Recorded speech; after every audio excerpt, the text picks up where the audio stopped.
Viva Voz, com Vera Magalhães.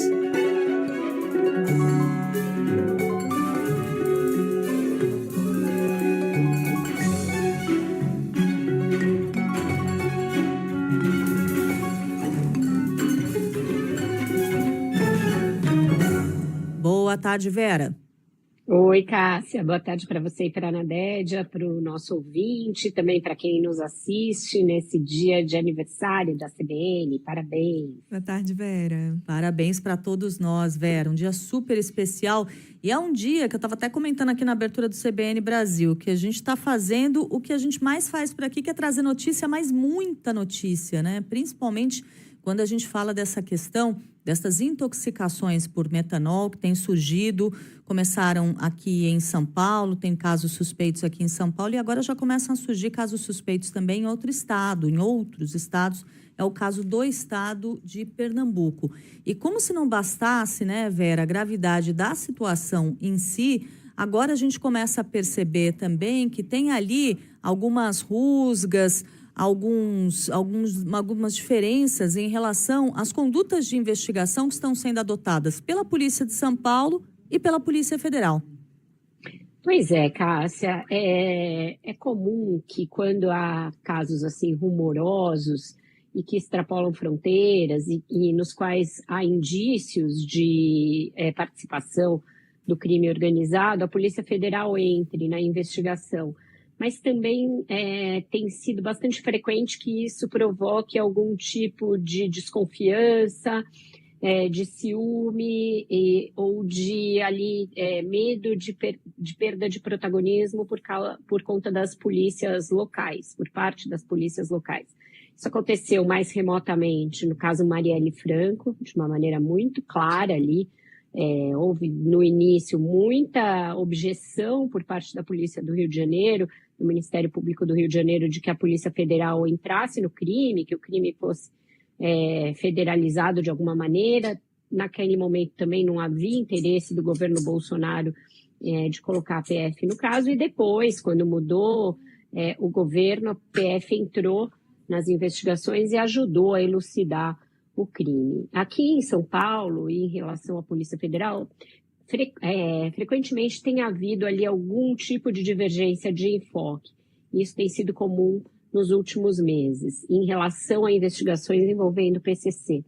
Quando houve o assassinato do informante do PCC lá no aeroporto de Guarulhos, um caso ali muito cinematográfico, isso, muito Vinícius grave, Gritzbach, né? Porque foi um desafio claro às autoridades. Logo de cara, a polícia ficou muito fechada em copas, negando a necessidade de entrada da Polícia Federal na investigação, dizendo que daria conta e que tinha plenas condições de elucidar o caso sozinha.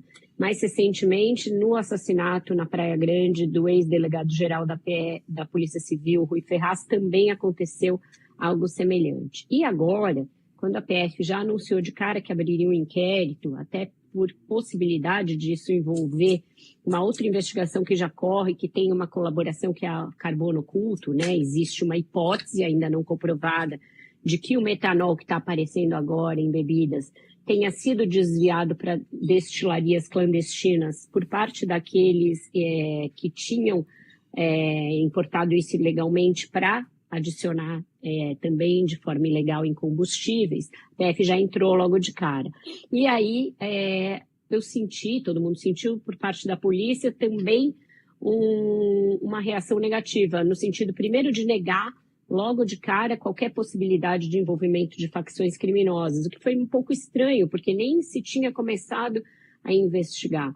E, de novo, a reafirmação desse discurso: nós temos plena capacidade de investigar, mas se a polícia quiser, ela pode auxiliar a Polícia Federal.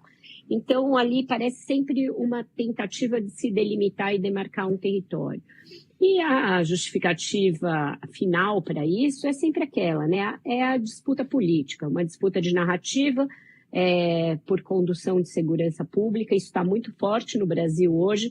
diante da cobrança que existe por parte da população diante desse tema e do fato de que o governo federal tem sido cobrado a ser mais presente na segurança, e a óbvia razão de que o governador de São Paulo, embora esteja numa campanha aí muito firme para negar que seja candidato à presidência, vai continuar a ser visto como uma alternativa para a candidatura à presidência até que se defina quem vai ser o candidato.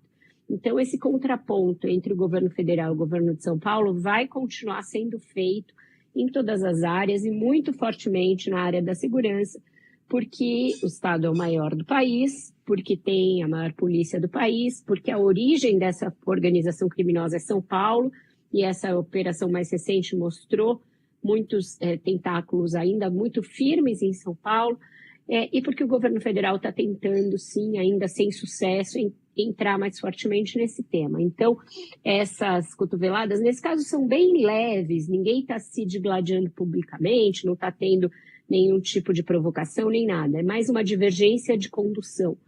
Mas isso vai ser mais frequente daqui até a eleição, por conta desse contexto político. Num momento de necessidade de integração, né? O que a população quer ver diante de uma crise como essa é uma frente unida para resolver o problema.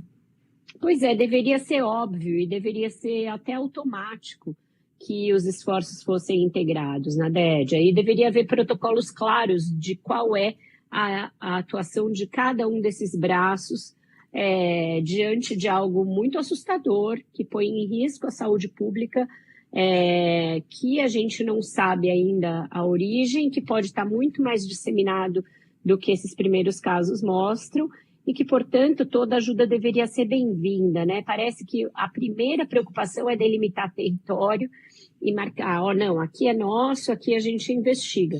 Isso é uma coisa crônica no Brasil, sempre houve, tanto que até hoje a gente não tem integração de cadastros, integração de bancos de dados, de inteligências, mas está na hora de deixar de ser. Tem aí uma PEC da segurança que tenta atacar um pouco esse problema, tem a ideia de se mandar para o Congresso um projeto de lei antimáfia, que também deu um passo a mais nessa coordenação de esforços, mas a gente ainda engatinha nesse quesito, a verdade é essa. Uma pena. Vera Magalhães, muito obrigada. A gente volta a te ouvir logo mais no Ponto Final e amanhã você está de volta aqui conosco no CBN Brasil. Até! Até, um ótimo jornal para vocês e parabéns para a CBN. Parabéns para todas nós.